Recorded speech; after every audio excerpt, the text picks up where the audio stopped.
Hi, and welcome to This Week in East Brunswick. Tonight we'll take you to the annual Chinese auction sponsored by the library. And the results of the Township Council election are in. Richard Walling ousted incumbent Russ Walker. The Township will be having a public hearing soon on its master plan. The Department of Planning and Engineering developed a show to be shown here on Channel 8 to give you information about this upcoming meeting. These stories and more coming up, including the recent Marching Band Festival held at the high school and another musical story. Stuart Davis met with Township resident and musician Manny Balsamides. They spoke about Manny's latest project, a self-produced album that's becoming a favorite in local dance clubs. Next week on Channel 8, work with Lenore Kulik Monday morning at 10 for a stronger upper body on Look Great, Feel Great. At 10:30, children's librarian Carol Phillips shares tales of preschool with local youngsters on stories from the library. Tuesday night at 7, Where Friendships Begin, offers viewers a friendly introduction to the East Brunswick Senior Center. If you're in the market for staff, Untapped Resources illustrates the advantages of hiring the handicapped. That's at 7:15 Tuesday evening. At 7:30, Realtor Dick Schlott recommends ways to best market your home on You and Your Money. Take a tour of the Ramada Renaissance Hotel at 8 o'clock with General Manager Patrick Fregali on Business Bylines. The Township Master Plan impacts all residents of the community. Learn more about it on Tuesday night at 8:30 when Stuart Davis has the plan explained by its designer. Midweek, see behind the scenes of your child's school cafeteria when Spotlight on Education focuses on child nutrition in the schools. That's Wednesday night at 7:30, and at 8 o'clock, Stuart Davis explores the politics of youth on 18. Thursday night at 7:30, Dr. Sandy Milgram tells how to care for your hair on Let's Talk Health. And at 8:30, Judith Lebline hosts a Channel 8 special edition on radon risk in East Brunswick. We'll return with a new edition of This Week in East Brunswick at 7 and 8 on Thursday night. Check the community bulletin board for repeats and updates on high school sports coverage.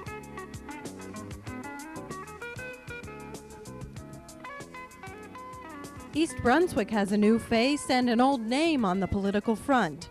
Democrat Rich Walling was elected by a margin of approximately 1,500 votes over Republican incumbent Russ Walker on Tuesday. Walling was sworn into his one-year unexpired council term at Wednesday night's council agenda meeting. The new councilman expressed his thanks. Hi, I'm Richard Walling, the most recent member of the Township Council. I was elected on Tuesday, November 7th, and I'm very proud to be your new representative on the Township Council to bring bipartisan government back to East Brunswick, and also to fight for a lot of things that I think are important to us as a community. Fight for our environment, fight overdevelopment, solve our traffic problems, and all the other related problems that we've experienced as a result of all the growth we've had as a community in the last several years. I look forward to the next year, and I look forward again to your support a year from now when I run again. Thank you very much for your support and your votes, and I'll do my utmost best for East Brunswick as a community. A review of the rest of the council meeting will be shown at the end of this program. The Friends of the Library held their annual Chinese auction recently. Ellen Henkin explains what it's all about. Hi, I'm Ellen Henkin, chairperson of the Chinese auction sponsored by the Friends of the Library. This is our 7th annual auction, all of them held here at East Brunswick High School. What a Chinese auction is we auction off prizes that have been donated by businesses and individuals in the area, and we have several types of auction prizes. We have table prizes, which are prizes that range from $7 to $15, and everyone gets a raffle ticket so they can drop in any of these table prizes. We have about 200 of those. Then we have more expensive prizes that we have raffles for 3 for $1, and then we have our super raffles, which are $1 each, and this year we're auctioning off a CD player, a television, and a VCR. We have done this for 7 years, and each year it's been terrific. The proceeds of the auction are used to support the special projects sponsored by the Friends that include special children's programming, film series, equipment that we bought for the library. This year we bought new shelving and we helped furnish the meeting rooms. It's been a very successful fundraising project for the Friends. We hold it every fall, so next year you can look for the publicity. We always publicize it. We have posters around town and announcements in the newspaper and at the library. So if you want to have a good time and help support the library, please come next fall.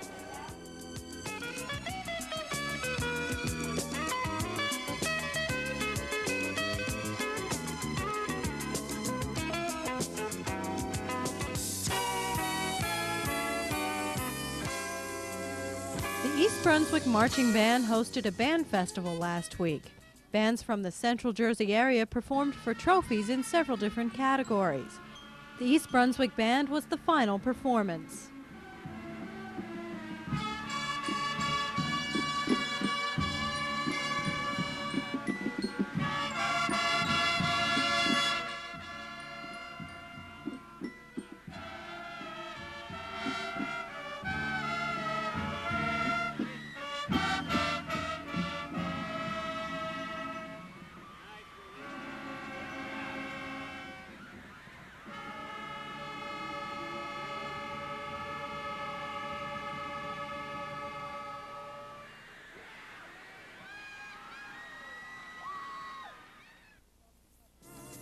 East Brunswick will be holding a public hearing on November 29th to inform people about the township's master plan. Channel 8 produced a preview show highlighting topics to be discussed on November 29th. Hi, I'm Stuart Davis. Welcome to a special meeting that we've arranged for you on the East Brunswick Master Plan. Today to talk about the Master Plan, we have the Director of Planning and Engineering, Leslie McGowan, Master Plan Consultant, Jay Lynch, and Chairman of the Planning Board, John French. They're here to give you a preview of the upcoming public hearing on November 29th at 8 p.m. at the courtroom in the Township of East Brunswick to talk about the master plan. Leslie, why don't we start by asking you and having you tell us, what is a master plan? Okay, Stuart. A master plan is a policy document that's adopted by the Planning Board, and it is really used to guide land use in the community. By land use, I mean that involves a lot of different elements, from basic land use, different, type one use or another, recreation and open space, housing, circulation, and community facilities, just to name a few of the elements of a master plan. So it's really a general overview. What is the process that has gone into this particular plan? Okay, this particular plan the process began a couple years ago when a master plan subcommittee was created, and that subcommittee was composed of one member of all of the boards and commissions in the township, and it was chaired by the chairman of the planning board. Over the past couple of years, they've worked with the master plan consultant Jay Lynch and myself and my staff, going over background studies and evaluating the previous master plan against land use today in the community. They reached a point, the master plan subcommittee reached a point where they brought their recommendations to the full planning board, and the planning board now has spent several months going over those recommendations, at which point they are now ready to bring those recommendations to a public hearing. This is not the first point that it's been at a public hearing. All the meetings have been open to the public. We've had the input of the Recreation and Parks directors, for instance. We've also had, at the very beginning, we had a public information session where we had opened it to the public to just generally give their comments. Yeah, because the plan really affects every person in East Brunswick, because it's dealing with what is to be developed, even what has been developed. And I guess the most important person involved in this plan was the consultant that the town hired 2 years ago to start working on this plan. Now, I believe it's a state law that every community has to re-evaluate their master plan every 6 years. Jay, tell me, from that, what's been going on for the last 2 years, and how have you been involved in this? Well, 2 years ago when we started the master plan update, we had to get a firm understanding of what the existing characteristics of the township were. I put on a display easel two maps that became very important working documents for the Master Plan Committee and the Planning Board. The map on the left shows existing land use. The importance of that map is that it shows in mapped form the pattern of development in the community. In very quick overview, the colors that we used are fairly standard in planning. We used yellow for residential single family, brown for multifamily residential, red for commercial, and this is the Route 18 corridor. Blue represents land that is in public or otherwise tax-exempt category. The green color represents land that has farmland assessment on it, but is not committed to development at this time. The gray represents industrial, and scattered throughout there are smaller areas that are shown in orange, which is a little bit difficult to pick up, but they represent office uses.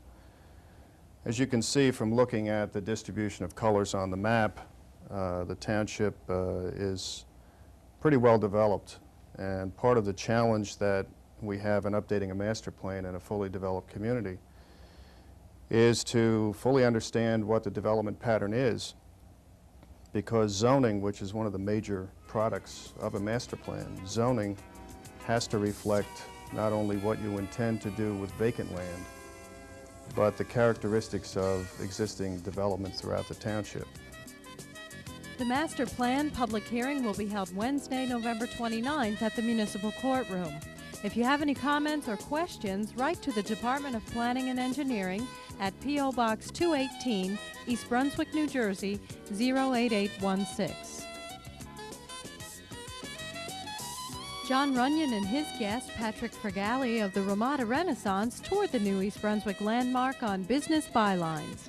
In the region, do you think? Well, I tell you, let's compare it to New Brunswick. Let's compare it to La Fontana, Panicos, Frog and a Peach. Comparable.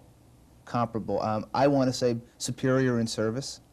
I think after this new menu rolls out, it'll be superior in food presentation also. That's good to We're hear. going more towards grill items. We'll still do a lot of country French table side, but the clientele in general, people are looking more towards health, looking more towards health conscious foods, less sauces, more grill, more fresh, wholesome, hearty grilled fish. And that's what we're catering to. Going to have to come over there to get healthy. Absolutely. Sounds good. So, but I don't want to. I'm going to just have a little more simple meal. I just want a cheeseburger and French fries and a Coke. Cafe Renaissance, open from 6:30 in the morning to 11 at night.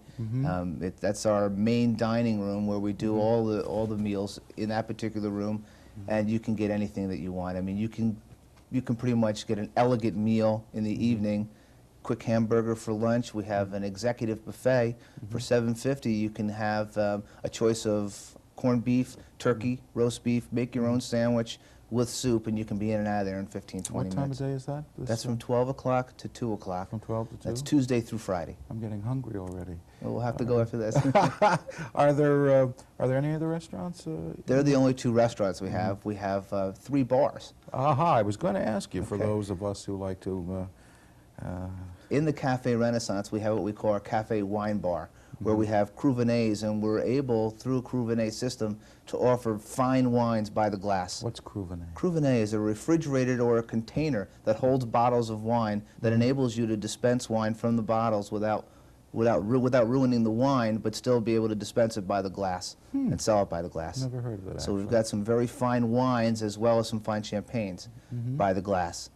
Then downstairs we have the wine bar. Or I'm sorry, we have the atrium lounge, and we have entertainment there from 4 o'clock to 8 o'clock. That's Monday through Saturday, which is a pianist.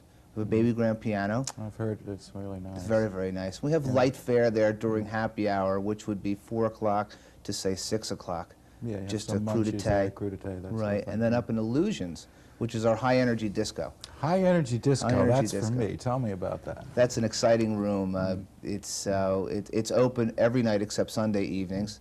It's open from 5 o'clock until 2 in the morning. The busiest times are Friday and Saturday. I think when the hotel opened, and we've gone through a slow period, summertime, we're anticipating that to be a tremendous success starting hopefully this month. And we're already seeing the increase in business. Is there a kind of crowd that caters to? Is it really I'll tell you, young, no, old, it's not really mixed, young. It's an entirely mixed crowd. I would say anywhere from 25 up to 50, 60 years old. People can feel very comfortable going in that room because even though it's a high-energy disco, the way the music is situated in the speaker systems, the music is very loud on the dance floor, but you still have conversation areas where you can virtually have a conversation. And in going into other nightclubs, that's almost impossible. One of the things that I observed about your hotel and seeing all the facilities is that your main centers for eating or dining or entertainment or whatever, the interior design of them or architecture or whatever is one of the most unusual that I've ever seen in a hotel. Normally you go into a hotel dining room, you walk in like the Oak Room at the Plaza, you walk in and there's this 40-foot ceiling and there's a wide expanse where everybody in the room can see each other. Maybe you could tell us a little about that. Somebody worked some intimacy into your hotel somehow, and I don't know where that came from or what that's all about. Well, what it's about is we cater to a corporate clientele. And oftentimes female travelers or business executives, whether they be men or women, come in by themselves. So you want to create an aura where people feel comfortable to come in and dine on their own. It's a new concept, so we've created small nooks and crannies in both rooms where people can feel comfortable and not be under the spotlight. That's really, it's very, very nice. Tell us a little bit about that lobby and. The lobby it's a grand lobby, and it's a one-stop shop. You walk in, you come down from your hotel room, and you can virtually look in the lobby and decide where you want to go without having to go and ask. You know, I've gone into hotels where one restaurant's located on one side of the building, and you have to walk down 3 halls, up 2 flights of steps to get to the other restaurant. We like to think that we're conveniently located for guest convenience, as well as East Brunswick local people, as well as the people that are staying in the hotel. But the monumental nature of that, the atrium with the fountain, that wonderful Cascade fountain, that's Cascade beautiful. fountain from, what's that, about 2 or 3 stories high, the water falling there? Absolutely, it's 3 stories high. 3 stories, and on either side of the fountain, the escalators going up? Beautiful escalators. We've got the greenery in the lobby is second to none. We're working on improving it as far as more abundance, but we've got ficus trees all over the lobby, fresh cut flowers. Mrs. Landis is pet peeve, no silks. No has to be silks, fresh, has to be and fresh. Good for her. Wants nothing but the finest in the hotel, which is, for an operator, that's great. I mean, When we looked at, when I first was in the hotel, when it first opened, and I saw that water cascading down, and it must be like 500 little perfect streams of water falling next to each other. You know, I thought it was an engineering marvel. I said, how in the world do they get that water to fall straight down like that?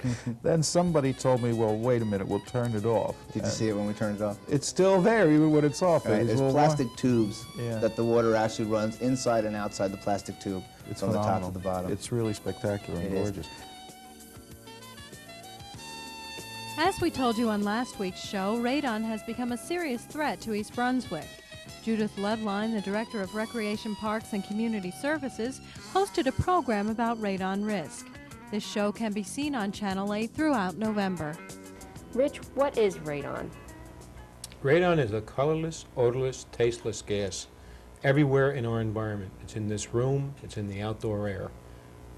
Okay, and this is a byproduct of uranium? Is it in the soil below our houses? Or? Radon gas is a decay product of the uranium breakdown in the soil. And just because you may live in any geographic area of town or any geographic area of the state, it doesn't mean that you do or do not have radon. It can't be determined until we test.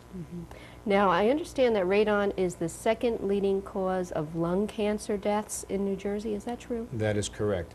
Based on US EPA and New Jersey DEP studies, it has been determined that excessive exposure to elevated concentrations of radon gas is second only to smoking for lung cancer.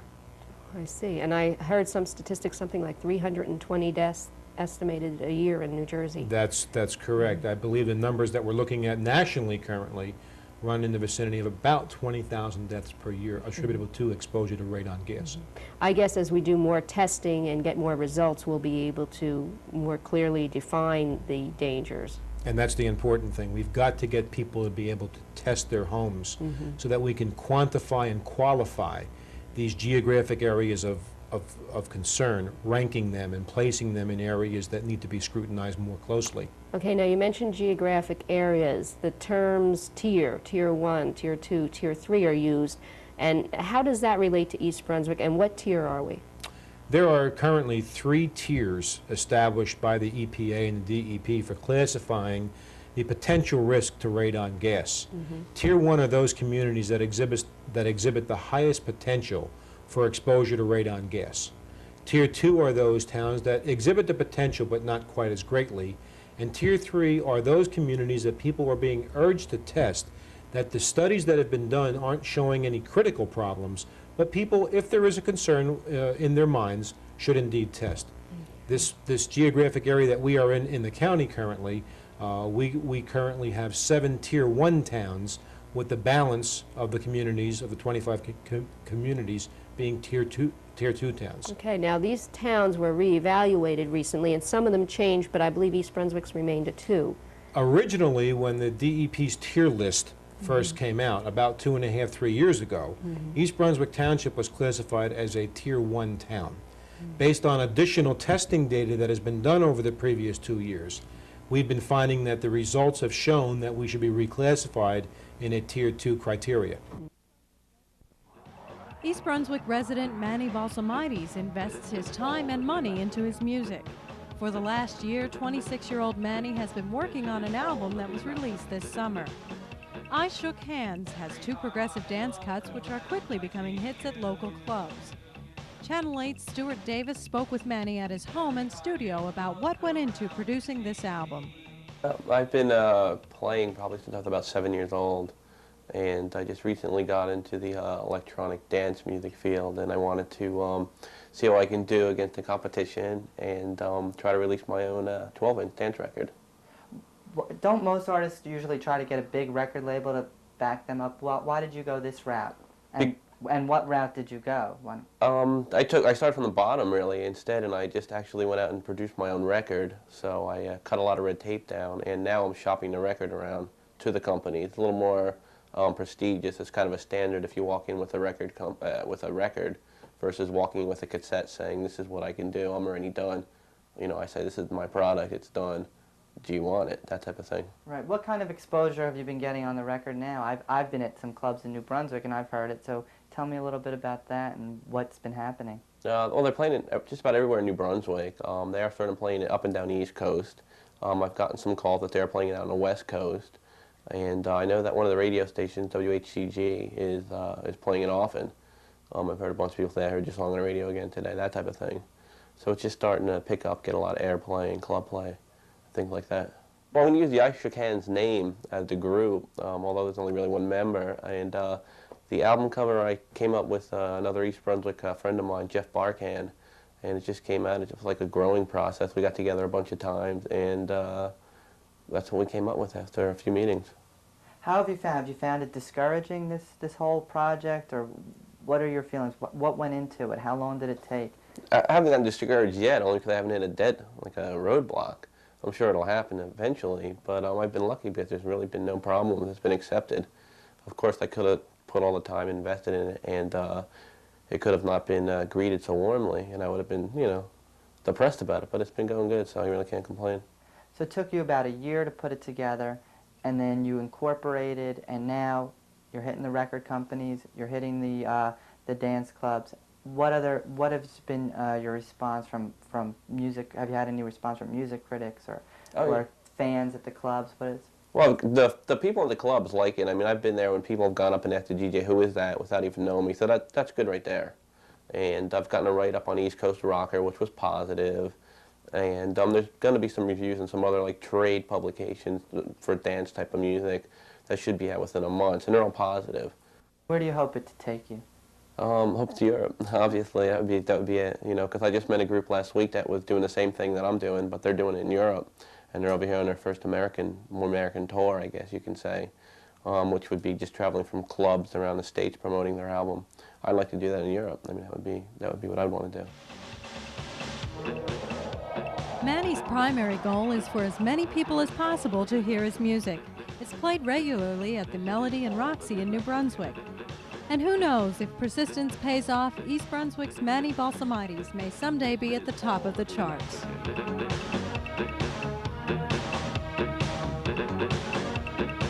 This is all that is left of him. After Richard Walling was sworn in as the newest member at the Township Council agenda meeting, the council discussed the concerns of parents in the Timber Hollow development.